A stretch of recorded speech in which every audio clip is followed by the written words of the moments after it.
നമ്മുടെ പാർട്ടി രൂപം കൊണ്ടതിന് ശേഷം ഇത്തവണത്തെ ഏരിയ സമ്മേളനം നടക്കുമ്പോൾ ചരിത്രത്തിലാദ്യമായി നമ്മുടെ പാർട്ടിയുടെ നേതൃത്വത്തിൽ 8.5 വർഷം തുടർച്ചയായി ഭരിക്കുന്ന ഒരു സർക്കാർ ഈ കേരളത്തിൽ ഭരണം നടത്തുന്നു എന്നുള്ളത് തന്നെയാണ് ഒരു പ്രത്യേകത.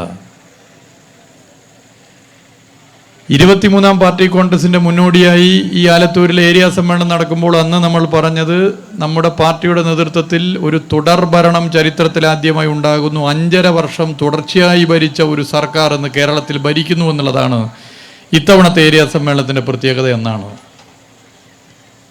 എന്നാൽ 24-ാം പാർട്ടി കോൺഗ്രസിൻ്റെ ഭാഗമായുള്ള ഏരിയ സമ്മേളനം നടക്കുമ്പോൾ നമ്മൾ പറയുന്നു നമ്മുടെ പാർട്ടി നയിക്കുന്ന 8.5 വർഷം തുടർച്ചയായി നയിക്കുന്ന ഒരു സർക്കാർ നമ്മുടെ സംസ്ഥാനത്ത് ഭരിക്കുന്നു എന്നുള്ളതാണ് പ്രത്യേകത.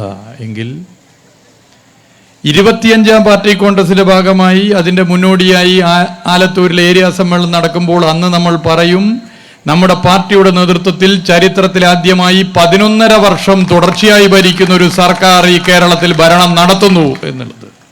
ഇതെന്തെങ്കിലും അഹങ്കാരത്തിൻ്റെ ഭാഗമായിട്ട് പറയുന്നതല്ല. ഇനി അങ്ങനെ ആരും ചിത്രീകരിക്കണ്ട.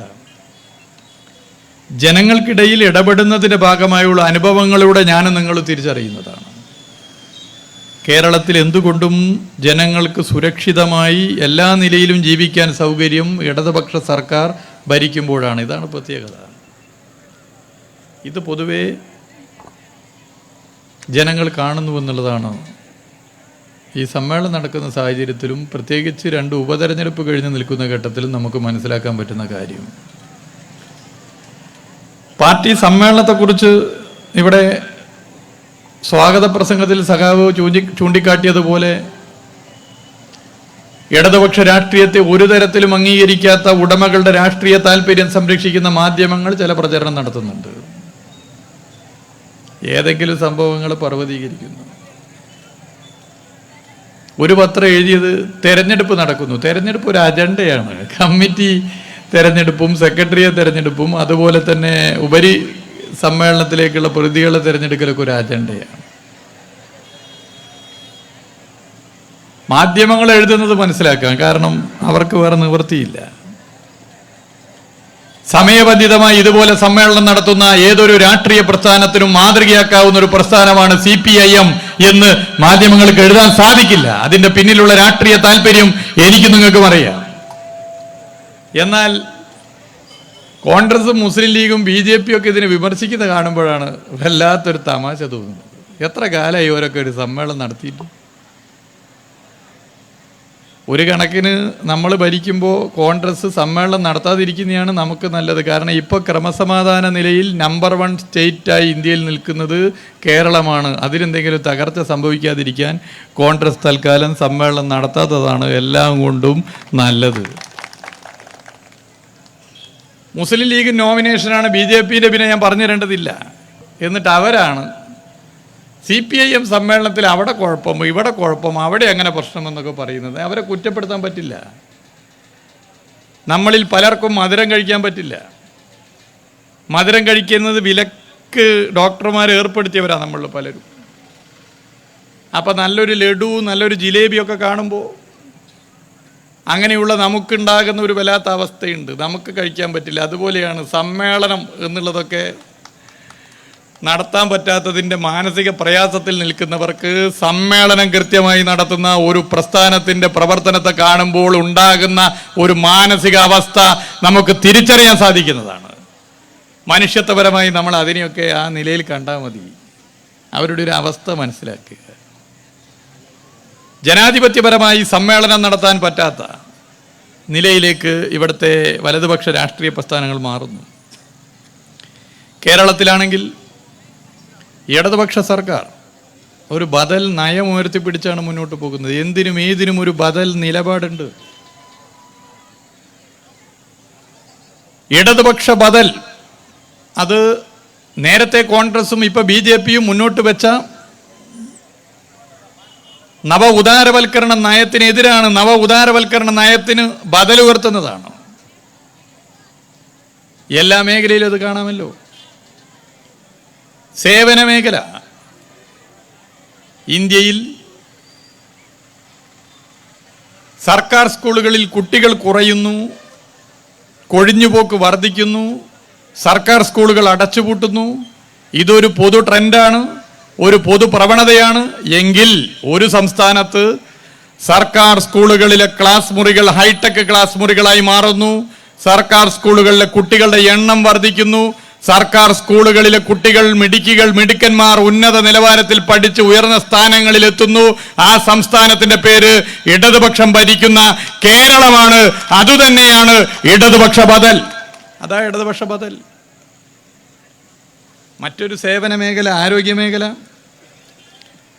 സാധാരണക്കാരന്റെ ആശ്രയമായ ധർമാശുപത്രികൾ. DYFI സംഘടനയുടെ അഖിലേന്ത്യാ കേന്ദ്രത്തിലെ പ്രവർത്തനത്തിന്റെ ഭാഗമായി പല സംസ്ഥാനങ്ങളിൽ പോകുമ്പോൾ ഞാൻ അന്വേഷിക്കാറുള്ളത് എന്താണ് ഇവിടുത്തെ സർക്കാർ ആശുപത്രികളുടെ സ്ഥിതി എന്നുള്ളതാണ്. നോക്കുമ്പോൾ സർക്കാർ ആശുപത്രികൾ തന്നെ പലയിടത്തും ഇല്ല. സർക്കാർ ആശുപത്രികളിലെടുത്ത് രോഗികൾ പോകാറില്ല. കാരണം അവിടെ ഒരു ഡോക്ടറില്ല, മരുന്നില്ല, സജ്ജീകരണമില്ല, ജീവനക്കാരില്ല, ഡോർ തന്നെ പൂട്ടിക്കിടക്കുക. പലയിടത്തും പോയാൽ ഒഴിഞ്ഞു കിടക്കുന്ന പറമ്പിൽ മൃഗങ്ങൾ അലഞ്ഞു നടക്കുന്നത് പോലെ സർക്കാർ ആശുപത്രികളിലും മൃഗങ്ങൾ അലഞ്ഞു നടക്കുമ്പോൾ നമുക്കിത് മനുഷ്യരുടെ ആശുപത്രിയാണോ മൃഗാശുപത്രിയാണോ എന്ന് സംശയം തോന്നും.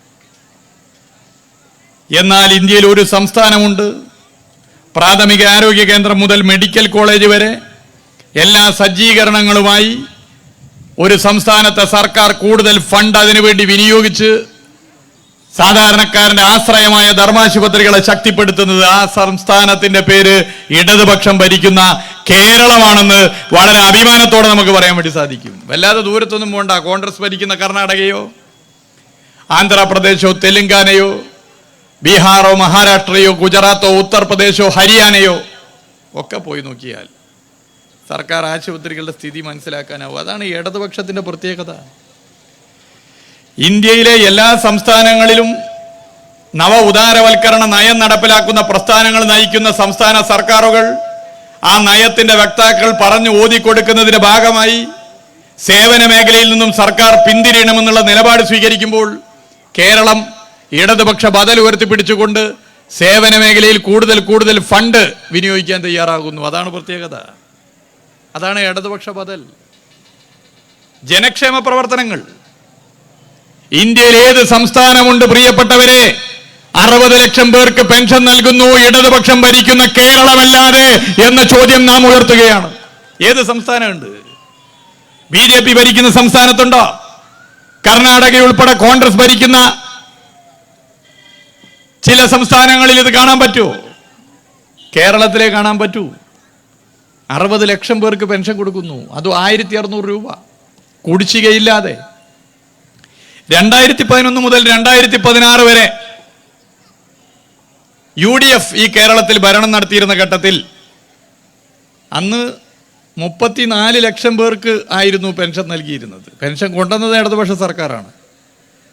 അന്ന് 34 ലക്ഷം പേർക്ക് 1600 രൂപയല്ല കൊടുത്തത്. നിങ്ങൾ ഓർക്കുന്നില്ലേ? 600 രൂപ മാത്രമായിരുന്നു. അതിന് കുടിശ്ശിക വരുത്തിയത് എത്രയാണ്? 25 മാസം കുടിശ്ശിക വരുത്തി. 2 കൊല്ലം 1 മാസവും കുടിശ്ശിക വരുത്തി. എന്നാൽ ഇന്ന് ഇടതുപക്ഷ സർക്കാർ ബദൽ നിലപാട് സ്വീകരിച്ചുകൊണ്ട് 60 ലക്ഷം പേർക്ക് 1600 രൂപ പെൻഷൻ നൽകുന്നു. ജനക്ഷേമ പ്രവർത്തനങ്ങൾ ഓരോന്നെടുത്ത് ഞാൻ പറയാൻ ആഗ്രഹിക്കുന്നില്ല. അതാണ് ഇടതുപക്ഷ ബദൽ. ഇടതുപക്ഷ ബദൽ BJP ഭയപ്പെടുന്നു. ഇടതുപക്ഷ ബദൽ ഇന്ത്യയിലാകെ പടർന്നാൽ, കേരളത്തിന്റെ ഇത്തരത്തിലുള്ള ഇടപെടലുകൾ ഇന്ത്യയാകെ അറിഞ്ഞാൽ എന്തുകൊണ്ട് നമ്മുടെ പ്രസ്ഥാനങ്ങൾ നയിക്കുന്ന സംസ്ഥാന സർക്കാരുകളോ നമ്മുടെ പ്രസ്ഥാനം നയിക്കുന്ന കേന്ദ്ര സർക്കാരോ കേരളത്തിലെ ഇടതുപക്ഷ സർക്കാർ ചെയ്യുന്നത് പോലെ ജനക്ഷേമ പ്രവർത്തനങ്ങളും ബദൽ നിലപാടുകളും സ്വീകരിക്കാൻ തയ്യാറാകുന്നില്ല എന്നുള്ള ചോദ്യം അതാത് രാഷ്ട്രീയ പാർട്ടികളിലെ സാധാരണ മനുഷ്യർ ഉയർത്തിപ്പിടിക്കും. അത് ഉയർത്തിപ്പിടിച്ചാൽ BJPക്ക് പ്രശ്നമാണ്. മതവർഗീയതക്കൊന്നും പിന്നെ സ്ഥാനമില്ല. അത് ഉയർത്തിപ്പിടിച്ചാൽ കോൺഗ്രസിന് പ്രശ്നമാണ്. കാരണം അവിടെ മറ്റു തരത്തിലുള്ള നിലപാടുകൾക്ക് സ്ഥാനമില്ല. അതുകൊണ്ടാണ് ഇന്ത്യയിൽ അവശേഷിക്കുന്ന ഇടതുപക്ഷ സർക്കാർ എന്നവർ വിശേഷിപ്പിക്കുന്ന കേരളം, ബംഗാളും ത്രിപുരയും അവർ തകർത്തു. ആ കേരളത്തിലെ സർക്കാരിനെ എല്ലാ നിലയിലും തകർക്കണം എന്ന് BJP ആഗ്രഹിക്കുന്നു, കോൺഗ്രസ് ആഗ്രഹിക്കുന്നു, മുസ്ലിം ലീഗ് ആഗ്രഹിക്കുന്നു, വലതുപക്ഷ രാഷ്ട്രീയ ശക്തികൾ ആഗ്രഹിക്കുന്നു, കോർപ്പറേറ്റുകൾ ആഗ്രഹിക്കുന്നു, നവ ഉദാരവൽക്കരണ നയം ഈ രാജ്യത്ത് നിലനിൽക്കണമെന്നവർ ആഗ്രഹിക്കുന്നു, എല്ലാവരും ആഗ്രഹിക്കുക. അതിൻ്റെ പൊളിറ്റിക്സാണ്. കോർപ്പറേറ്റ് രാഷ്ട്രീയത്തെ സംരക്ഷിക്കുന്ന മാധ്യമങ്ങൾ ഒരിക്കലും ഇടതുപക്ഷ സർക്കാരിൻ്റെ നല്ല കാര്യങ്ങളെ പ്രോത്സാഹിപ്പിക്കാൻ തയ്യാറാകാത്തത്.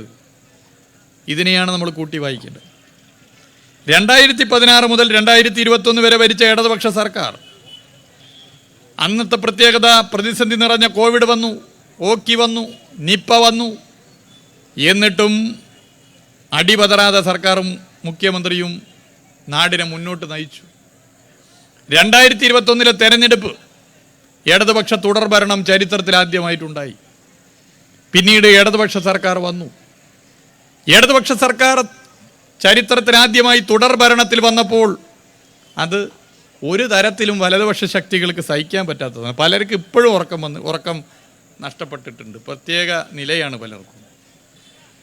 ആദ്യ കമ്മ്യൂണിസ്റ്റ് ഗവൺമെൻറ് വന്നപ്പോൾ വിമോചന സമരത്തിലൂടെ സഖാവ് EMSന്റെ സർക്കാരിനെ കേന്ദ്ര സർക്കാരിൻ്റെ സഹായത്താൽ പിരിച്ചുവിട്ടതുപോലെ ആദ്യ തുടർഭരണ ഇടതുപക്ഷ സർക്കാരിനെ അതേ അർത്ഥത്തിൽ കണ്ടുകൊണ്ട് ശരിപ്പെടുത്താനും അസ്ഥിരപ്പെടുത്താനുമാണ് ഈ ശക്തികൾ ശ്രമിക്കുന്നത്. ഒരുപാട് ഇടതുപക്ഷ സർക്കാരുകൾ ആദ്യ കമ്മ്യൂണിസ്റ്റ് ഗവൺമെൻറ് ശേഷം വന്നു. അവരോടൊക്കെ എടുക്കുന്ന സമീപനത്തേക്കാൾ വൈരനിരാധന ബുദ്ധിയോടുകൂടി ഒരു തരത്തിലും ഈ സർക്കാർ മുന്നോട്ട് പോകരുതെന്നുള്ള നിലപാടും കൈക്കൊണ്ടുകൊണ്ടാണ് ഈ ശക്തികൾ പോകുന്നത്. അതിൻ്റെ ഭാഗമായിട്ടാണ് വലിയ പ്രചരണം ഈ സർക്കാരിനെതിരെ നടത്തുന്നത്.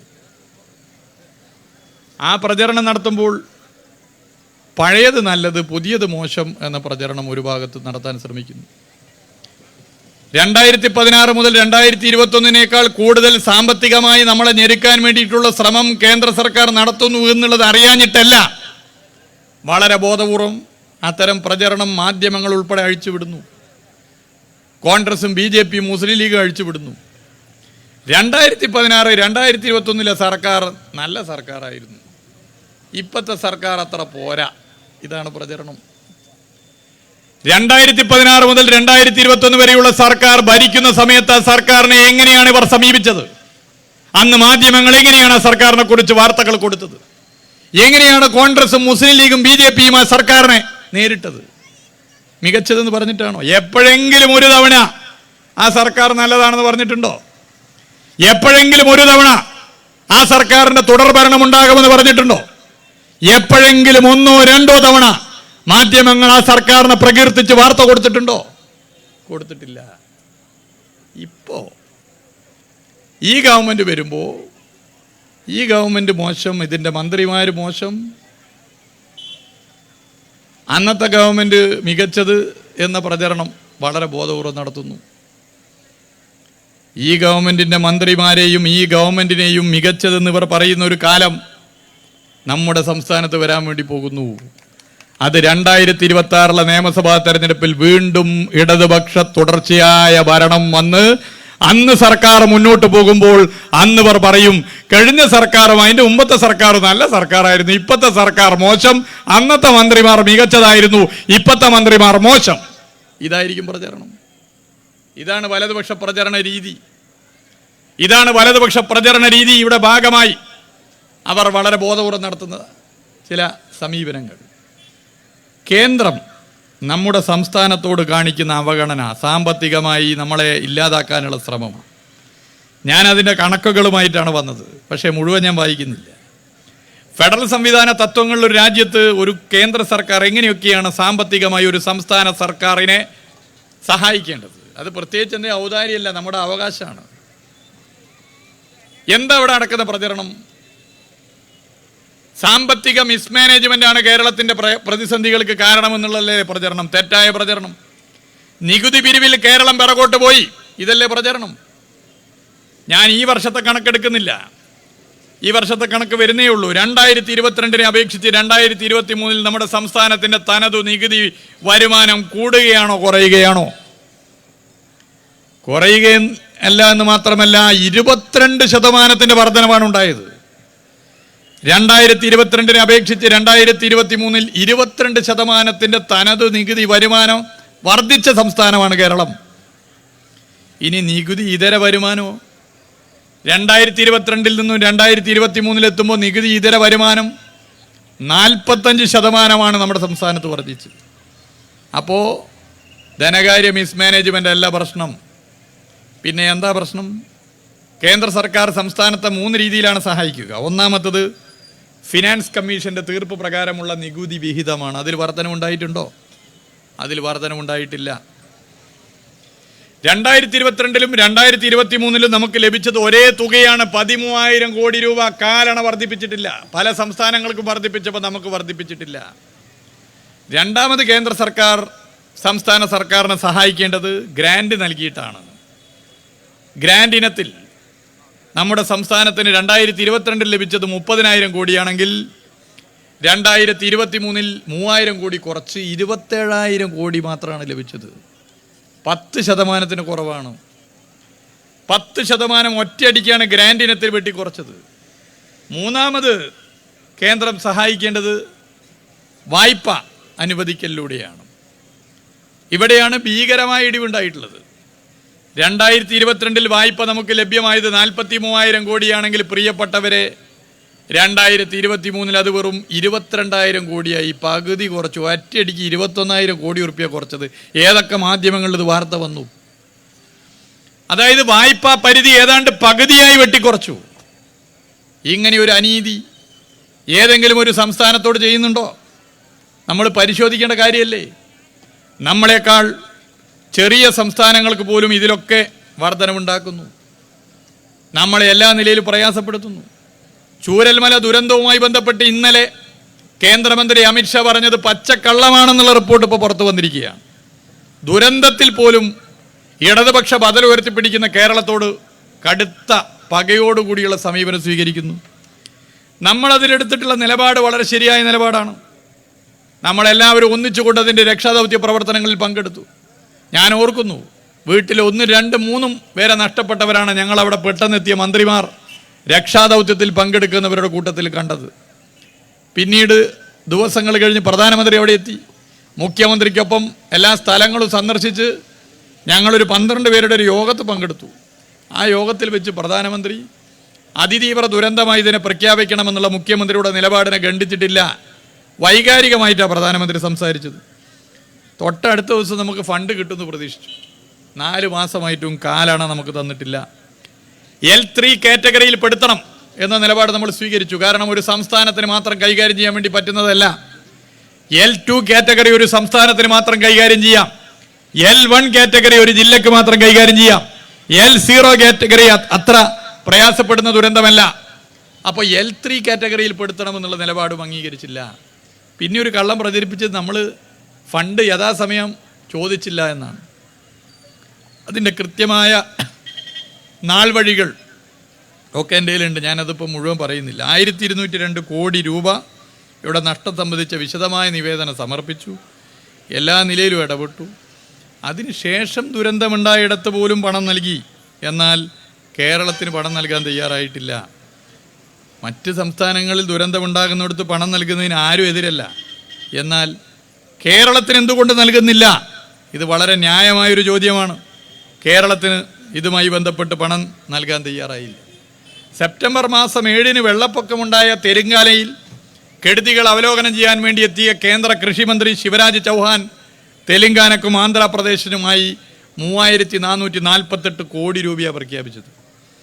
ത്രിപുരക്ക് 40 കോടി രൂപയാണ് പ്രഖ്യാപിച്ചത്. ആസാമിനും സിക്കിമിനുമായി 11,000 കോടി രൂപയാണ് പ്രഖ്യാപിച്ചത്.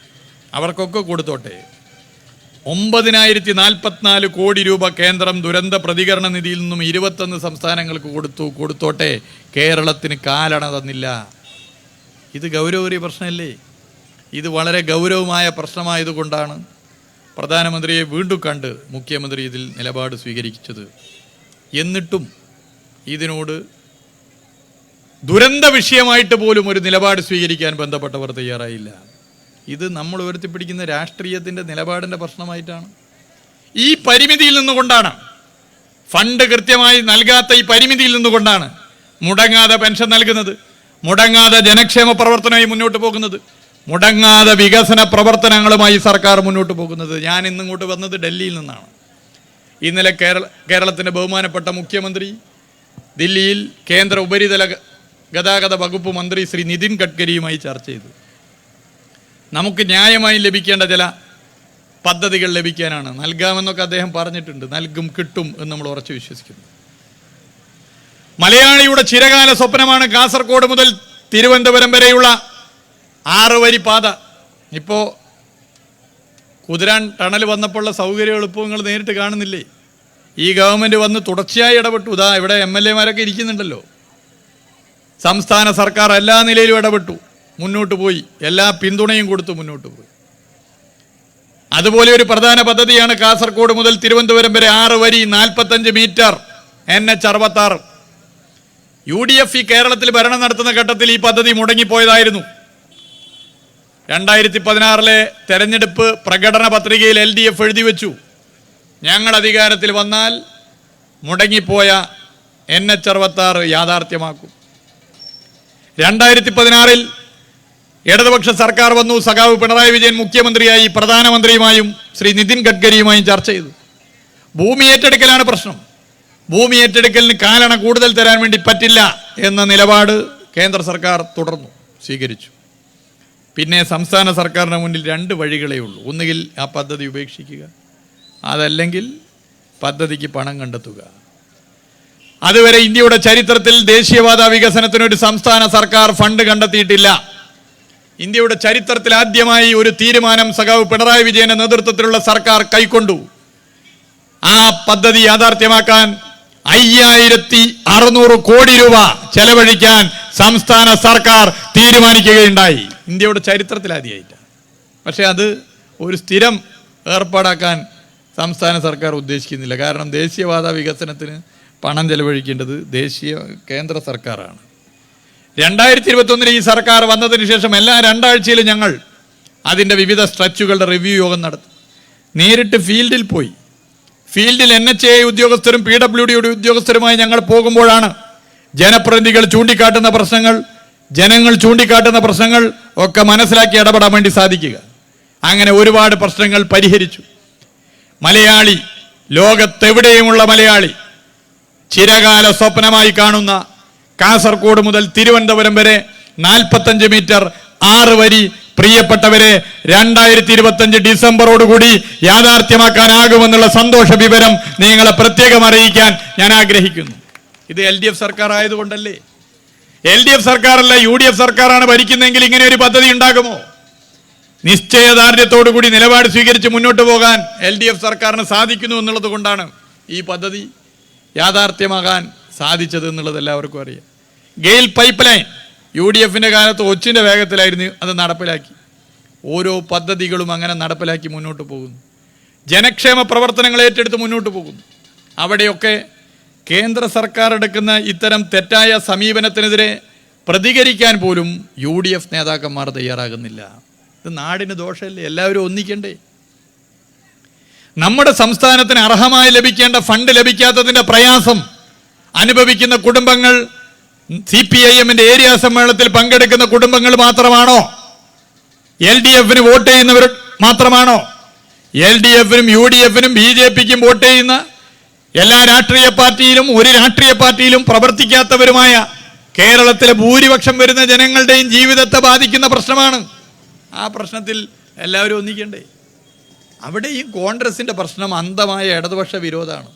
അവിടെയും മുസ്ലിം ലീഗിൻ്റെ പ്രശ്നം അന്ധമായ ഇടതുപക്ഷ വിരോധമാണ്. 2 കൂട്ടർക്കും, കോൺഗ്രസിനും മുസ്ലിം ലീഗിനും കുറച്ച് കാലമായിട്ട് അധികാരമില്ലാത്തതിൻ്റെ പ്രശ്നമാണ്. 8.5 വർഷമായിട്ട് കേരളത്തിൽ ഭരണമില്ല. നമുക്കിപ്പോൾ ഭരണമുണ്ടെങ്കിൽ എന്ത് എന്നുള്ളത് നമ്മൾ മറ്റ് വശങ്ങൾ കാണുന്നില്ല. ഭരണം കൊണ്ട് ചില്ലറുണ്ടാക്കുന്ന വശം നമ്മളെ സംബന്ധിച്ചിടത്തോളം നമ്മുടെ മുമ്പിലുള്ള പ്രശ്നമല്ല. അതുകൊണ്ട് നമുക്ക് ഈ ഭരണമുണ്ടെങ്കിലുള്ള മറ്റു ചില വശങ്ങൾ അതിനെക്കുറിച്ച് ചിന്തിക്കേണ്ട. എന്നാൽ അവർക്ക് അങ്ങനെയല്ല, ശീലിച്ചു പോയ ചില പ്രശ്നങ്ങളുണ്ട്. 8.5 വർഷമായി ഭരണമില്ല, 10 വർഷമായി ഭാവിയിൽ ഭരണമുണ്ടാകില്ല. തുടർന്നും UDF-ന് ഈ കേരളത്തിൽ ഭരണമുണ്ടാകാത്ത സ്ഥിതിയിലേക്ക് ഈ നാട് പോകുന്നു. അതാ പ്രശ്നം. അപ്പോൾ അവരുടെ പ്രശ്നം BJP അല്ല, അവരുടെ പ്രശ്നം മതവർഗീയ പ്രസ്ഥാനങ്ങളല്ല, അവരുടെ പ്രശ്നം ഇടതുപക്ഷ വിരോധമാണ്. ആ ഇടതുപക്ഷ വിരോധത്തിൻ്റെ പ്രധാന കാരണം അധികാരമോഹമാണ്. അധികാരത്തോടുള്ള താല്പര്യത്തിൻ്റെ കാരണം ജനസേവനമല്ല, അഴിമതി താല്പര്യമാണ്. ഇതാണ് പ്രശ്നം. അപ്പോൾ സാമ്പത്തിക താല്പര്യത്തിന്റെ ഭാഗമായി, വ്യക്തിഗത താല്പര്യങ്ങളുടെ ഭാഗമായി, കെടുകാര്യസ്ഥതയും ഗ്രൂപ്പുകളെയും അഴിമതിയും കൊണ്ട് കേരളം വീർപ്പുമുട്ടിയ UDFന്റെ പഴയകാല ഭരണസ്ഥിതിയിലേക്ക് ഈ കേരളത്തെ വീണ്ടും എത്തിക്കാൻ ഇടതുപക്ഷത്തെ എല്ലാ നിലയിലും തകർക്കുക എന്നുള്ള ശ്രമമാണ്. അതിന് ഓരോ ആരോപണങ്ങൾ ഉന്നയിക്കുന്നു. ഞാൻ കഴിഞ്ഞുപോയ ആരോപണങ്ങളൊന്നും പറയുന്നില്ല. ഇന്നത്തെ ഒരു വിഷയം മാത്രം പറഞ്ഞ് ഞാൻ അവസാനിപ്പിക്കുകയാണ്. കേരളത്തിൻ്റെ IT മേഖലയെ കരിവാരി തേക്കാനുള്ള ബോധപൂർവമായ ശ്രമം നടത്തുന്നു.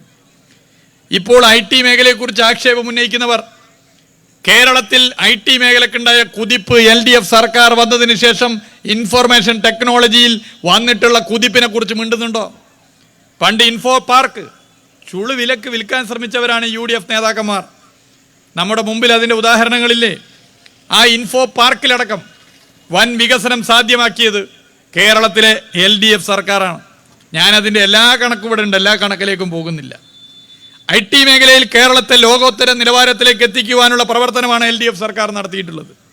സർക്കാർ ഉടമസ്ഥതയിലുള്ള IT പാർക്കുകൾ നേട്ടങ്ങളിലേക്ക് കുതിക്കുന്ന സ്ഥിതിയാണുള്ളത്. വിവിധ രാജ്യങ്ങളിൽ നിന്നുള്ള നിരവധി കമ്പനികളാണ് കേരളത്തിലേക്ക് വരുന്നത്. 323 ഏക്കറിൽ വ്യാപിച്ചു കിടക്കുന്ന ഇൻഫോ പാർക്ക് നമ്മുടെ രാജ്യത്തിന് തന്നെ അഭിമാനമാണ്. 600 കമ്പനികളും 66,000 ജീവനക്കാരും ഇവിടെ ജോലി ചെയ്യുന്നു. 8 വർഷത്തിനുള്ളിൽ 70,000 പേർക്ക് പുതുതായി തൊഴിൽ നൽകാൻ വേണ്ടി നമുക്ക് സാധിച്ചു. UDF സർക്കാർ 2011-2016 ഭരിക്കുമ്പോൾ 5 വർഷ കാലയളവിൽ ഇത് വെറും 29,845 മാത്രമായിരുന്നു. അതാണ് ഇപ്പോൾ ഞാനീ പറഞ്ഞ നിലയിലേക്ക് ഉയർന്നത്. 8 വർഷത്തിനിടെ LDF ഭരിച്ച 8 വർഷത്തിനിടെ ടെക്നോ പാർക്കിൽ 140 കമ്പനികളും 21 ലക്ഷം ചതുരശ്ര അടിയിൽ ബിൽറ്റപ്പ് സ്പേസും പുതുതായി കൂട്ടിച്ചേർത്തു. ഇൻഫോ പാർക്കിൽ 300 കമ്പനികളും 50 ലക്ഷം ചതുരശ്ര അടിയും, സൈബർ പാർക്കിൽ 100 കമ്പനികളും 3 ലക്ഷം ചതുരശ്ര അടിയും കൂട്ടിച്ചേർക്കാനായി. 3 ഇടത്തുമായി 90,000 കോടി രൂപയാണ് IT കയറ്റുമതിയിലൂടെ കേരളം നേടിയത്. LDF സർക്കാരിൻ്റെ ഭരണകാലത്ത് ഈ 3 കേന്ദ്രങ്ങളിലൂടെ 90,000 കോടി രൂപയുടെ കയറ്റുമതിയാണ് നേടാൻ വേണ്ടി സാധിച്ചിട്ടുള്ളത്. UDF സർക്കാരിൻ്റെ കാലത്ത് 34,123 കോടി മാത്രമായിരുന്നു. ഈ 8 വർഷ കാലയളവിൽ 75 ലക്ഷം ചതുരശ്ര അടി IT ഇടവും പുതുതായി ഒരുക്കാനായി. 75 ലക്ഷം സ്ക്വയർ ഫീറ്റിൽ IT സ്പേസ് ഉണ്ടാക്കാൻ പറ്റിയ ഒരു സംസ്ഥാനമായി കേരളം മാറി എന്നുള്ളത് ആരെങ്കിലും ഇപ്പോൾ പറയുന്നുണ്ടോ? രാജ്യത്തെ ആദ്യ ഡിജിറ്റൽ സർവകലാശാല കേരളത്തിലാണ്. രാജ്യത്തെ ആദ്യത്തെ ഡിജിറ്റൽ സയൻസ് പാർക്ക് കേരളത്തിലാണ്. ഇതൊക്കെ ഇടതുപക്ഷ സർക്കാരിൻ്റെ സംഭാവനയാണ്. സ്പേസ് പാർക്കിനുള്ള നടപടി അന്തിമഘട്ടത്തിലാണ്. 2016 UDF ഭരണകാലത്ത് 9,753 കോടിയായിരുന്നു IT കയറ്റുമതി. LDF ഭരണകാലത്ത് 20,000 കോടിയായി വർദ്ധിച്ചു. UDF ഭരണകാലത്ത് 640 കമ്പനികളാണ് ഉണ്ടായിരുന്നതെങ്കിൽ ഇപ്പോൾ അത് 1,106 കമ്പനികളായി വർദ്ധിച്ചു. UDF ഭരണകാലത്ത് 78,068 തൊഴിലവസരങ്ങൾ ആണ് സൃഷ്ടിച്ചതെങ്കിൽ LDF ഭരണകാലത്ത് 1,70,000 തൊഴിലവസരങ്ങളായി അത് ഉയർന്നു. UDF ഭരിച്ച 5 വർഷക്കാലത്ത് ആകെ കയറ്റുമതി 34,123 കോടിയാണെങ്കിൽ LDF ഭരിച്ച 8 വർഷ കാലയളവിനുള്ളിൽ ഞാൻ നേരത്തെ പറഞ്ഞ 90,000 കോടിയായി അത് കുതിച്ചു. UDF ഭരണകാലത്ത് 45 ലക്ഷം ചതുരശ്രയടി IT ഇടം കൂട്ടിച്ചേർത്തുവെങ്കിൽ LDF ഭരണകാലത്ത് ഞാൻ നേരത്തെ പറഞ്ഞ 75 ലക്ഷം ചതുരശ്ര അടി IT ഇടം കൂട്ടിച്ചേർത്തു. ഇതാണ് വസ്തുത. ഈ വസ്തുത ആരെങ്കിലും ഉണ്ടെന്നുണ്ടോ? ഈ വസ്തുതയെക്കുറിച്ച് പറയാൻ ആളുകൾ തയ്യാറാകുന്നില്ല. ഇവിടെയാണ് ഹിറ്റ്ലറുടെ പ്രിയപ്പെട്ട ഗീബൽസിൻ്റെ തന്ത്രം. ഒരു നുണ 1000 പേർ ഒരുപോലെ പറഞ്ഞാൽ സത്യമാണെന്ന് വരുത്തി തീർക്കുന്ന പ്രചരണങ്ങൾ വളരെ ബോധപൂർവം നമ്മുടെ സംസ്ഥാനത്ത് നടപ്പിലാക്കും. UDFും BJPയും ഇത്തരം കാര്യങ്ങൾ ഒരുപോലെയാണ്. ഇതിൽ പ്രതിഷേധിച്ച് മതനിരപേക്ഷ മനസ്സുള്ള പലരും കോൺഗ്രസ് വിട്ടു വരുന്നു. പാലക്കാട് സ്ഥാനാർത്ഥിയായ ഡോക്ടർ സെറിൻ അങ്ങനെ വന്നയാളാണ്. കോഴിക്കോട്ട് യൂത്ത് കോൺഗ്രസിൻ്റെയും KSUവിൻ്റെയും സംസ്ഥാന പ്രസിഡന്റായി KPCCയുടെ സംഘടന കൈകാര്യം ചെയ്യുന്ന സെക്രട്ടറിയായി പ്രവർത്തിച്ച ഈ പാലക്കാട് ജില്ലയിൽ മുമ്പ് നിയമസഭയിലേക്ക് മത്സരിച്ച KP അനിൽകുമാർ അങ്ങനെ വന്നതാണ്. അങ്ങനെ നിരവധി പേർ വരുന്നു. ഞാനിപ്പോൾ സംസാരിക്കുമ്പോൾ ചില പ്രാണി ഇങ്ങനെ വരുന്നുണ്ടല്ലോ. ഡോക്ടർ സെറിൻ പോയപ്പോൾ KPCC പ്രസിഡന്റ് പറഞ്ഞതൊരു പ്രാണി പോയ നഷ്ടമുണ്ടാകില്ല. അത് പറഞ്ഞ KPCC പ്രസിഡന്റ് ഇനി എത്ര കാലം ആ കസേരയിൽ ഇരിക്കുമെന്നുള്ള ചർച്ചയാണ് ഇപ്പോൾ നാട്ടിൽ നടന്നുകൊണ്ടിരിക്കുന്നത്. ഒരു കാര്യം പറയാൻ ഞാൻ ആഗ്രഹിക്കുന്നു. മതവർഗീയത, ഇരുമതവർഗീയത, ഒരു ഭാഗത്ത് BJP ഉയർത്തുന്ന വർഗീയത, മറുഭാഗത്ത് SDPI, ജമാഅത്ത് ഇസ്ലാമി എന്നിവരെ കൂട്ടുപിടിച്ച് മുസ്ലിം ലീഗിന്റെ തണലിൽ നടത്തുന്ന മതവർഗീയത, ഇതിനെതിരെ ആത്മാഭിമാനമുള്ള മതനിരപേക്ഷ മനസ്സുള്ള കോൺഗ്രസ് പ്രവർത്തകർ പ്രതിഷേധത്തിലാണ്. അവർ കോൺഗ്രസ് വിട്ടുവരും. അവരെ നിങ്ങൾ പ്രാണികളെന്ന് വിശേഷിപ്പിച്ചാൽ മിസ്റ്റർ സുധാകരൻ, പ്രാണികളുടെ ഒരു ഘോഷയാത്ര കേരളത്തിൽ ഭാവിയിൽ കാണാൻ വേണ്ടി പോകുന്നു. ഇടതുപക്ഷത്തേക്ക് മതനിരപേക്ഷ മനസ്സുള്ള കോൺഗ്രസ് പ്രവർത്തകർ ഇനിയും വരും. അതാണ് ഇനിയും വരാൻ വേണ്ടി പോകുന്നത്. അതാണ് കേരളത്തിൻ്റെ രാഷ്ട്രീയം. ഒരു ഭാഗത്ത് ശാഖയ്ക്ക് കാവൽ വെക്കാൻ ഒരു മടിയും കാട്ടിയിട്ടില്ല എന്ന് പറയാൻ ഒരു മടിയും കാട്ടാത്ത KPCC പ്രസിഡന്റാണെങ്കിൽ, മറുഭാഗത്ത് ഗോൾവാൾക്കറുടെ ഫോട്ടോയിൽ കുനിഞ്ഞു നിന്ന് പൂവിട്ട് സിന്ദാബാദ് വിളിക്കുന്ന പ്രതിപക്ഷ നേതാവാണ്. ഇവർക്ക് പരവതാനി വിരിച്ചു കൊടുക്കുന്നത് മുസ്ലിം ലീഗുമാണ്. എല്ലാ സൗകര്യങ്ങളും ഒരുക്കി കൊടുക്കുന്നത് ജമാഅത്ത് ഇസ്ലാമിയും SDPIയുമാണ്. ഇതാണ് ഇന്ന് കേരളത്തിലെ അവിയൽ സഖ്യം. ഇവരെല്ലാവരും ഒരുമിച്ച് നിൽക്കുന്നു. എല്ലാവരും ഒരുമിച്ച് നിന്നുകൊണ്ടാണ് നമ്മളെ ചെറുത്തു തോൽപ്പിക്കാൻ ശ്രമിക്കുന്നത്. ഇവിടെ സ്വാഗത പ്രാസംഗികം പറഞ്ഞ കാര്യം ഞാൻ ആവർത്തിക്കുന്നു. മാധ്യമങ്ങളുടെ തെറ്റായ വാർത്തയെയും നമുക്ക് തുറന്നു കാണിക്കാൻ വേണ്ടി പറ്റണം. ജനങ്ങൾ ഇതൊക്കെ മനസ്സിലാക്കുന്നുണ്ട്. 2021 നിയമസഭാ തെരഞ്ഞെടുപ്പിന്റെ വോട്ടെണ്ണി കഴിഞ്ഞപ്പോൾ കേരളത്തിന്റെ ചരിത്രത്തിൽ ആദ്യമായി ഒരു ഇടതുപക്ഷ തുടർഭരണം വന്നു എന്നുള്ളത് മാത്രമല്ല, തെരഞ്ഞെടുപ്പിന്റെ ഫലം നൽകിയ സന്ദേശം, അതോടൊപ്പം നൽകിയൊരു സന്ദേശമുണ്ട്. കുപ്രചരണങ്ങൾ നടത്തുന്ന, ഗീബൽസ്യൻ തന്ത്രങ്ങൾ നടത്തുന്ന മാധ്യമങ്ങളുടെ തന്ത്രത്തിന്റെ സ്ഥാനം ചവറ്റുകൊട്ടയിലാണെന്നുള്ള പ്രഖ്യാപനം കൂടിയാണ് കേരളത്തിലെ ജനങ്ങൾ ആ തെരഞ്ഞെടുപ്പിലൂടെ നൽകിയത്. അതല്ലേ ഇപ്പോൾ ചേലക്കരയും കണ്ടത്, അതല്ലേ ഏറെക്കുറെ പാലക്കാടും കണ്ടത്. പാലക്കാട് നമ്മൾ നേരത്തെ പറഞ്ഞു, മത്സരം LDF UDF തമ്മിലാണ്. BJPയിൽ കടുത്ത ആഭ്യന്തര പ്രശ്നമുണ്ട്. കേരളത്തോട് കേന്ദ്ര സർക്കാർ കാണിക്കുന്ന കടുത്ത അവഗണനയിൽ കടുത്ത രോഷമുള്ള പരമ്പരാഗത BJP വോട്ടർമാരുൾപ്പെടെ ഇത്തവണ BJPക്ക് വോട്ട് ചെയ്യില്ല. മത്സരം LDF UDF തമ്മിലാണ്. ഇതായിരുന്നു വസ്തുത. BJP നേതാക്കന്മാർ പോലും BJP വിജയിച്ചു വരും, BJP നല്ല മത്സരത്തിലാണെന്ന് ആത്മവിശ്വാസത്തോടു കൂടി പറയാൻ തയ്യാറായോ? പറയാൻ തയ്യാറായില്ല. പക്ഷേ പറഞ്ഞ ഒരാളുണ്ട്, അത് കേരളത്തിൻ്റെ പ്രതിപക്ഷ നേതാവാണ്.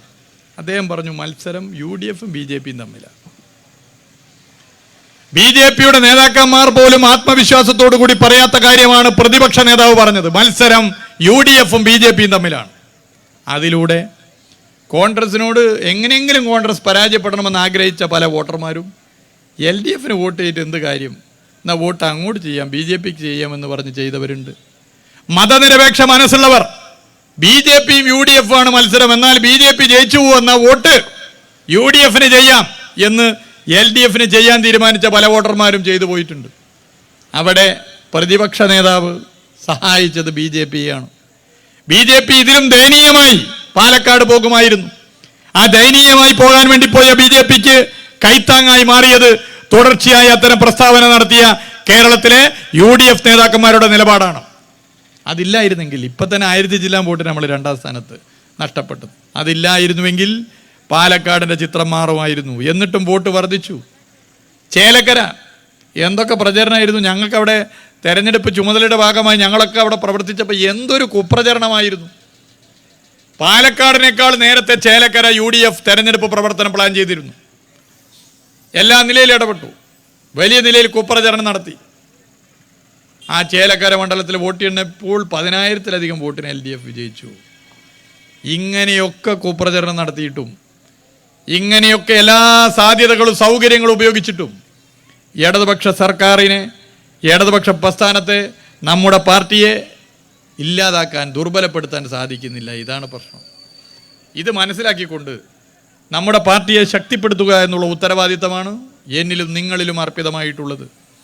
ഈ പാർട്ടി നിരവധി പേർ ജീവൻ നൽകി വളർത്തിയ പാർട്ടിയാണ്. ഈ പാർട്ടി നിരവധി പേർ ത്യാഗം സഹിച്ച് മുന്നോട്ട് കൊണ്ടുപോകുന്ന പാർട്ടിയാണ്. ആ കാഴ്ചപ്പാടോടുകൂടി കണ്ണിലെ കൃഷ്ണമണി പോലെ നമ്മുടെ പാർട്ടിയെ സംരക്ഷിക്കാനും, നമ്മുടെ പാർട്ടിയെ വളർത്താനും, നമ്മുടെ പാർട്ടിയെ കൂടുതൽ ആളുകൾ നമ്മുടെ പാർട്ടിയിലേക്ക് കടന്നു വരുന്ന നിലയിലേക്ക് മാറ്റി തീർക്കാനുമുള്ള ഇടപെടലുകൾ നിങ്ങൾ ഈ പ്രദേശത്ത് നടത്തണം എന്ന് അഭ്യർത്ഥിച്ചുകൊണ്ട് ഈ പൊതുസമ്മേളനം ഉദ്ഘാടനം ചെയ്തതായി അറിയിക്കുകയാണ്. അഭിവാദ്യങ്ങൾ.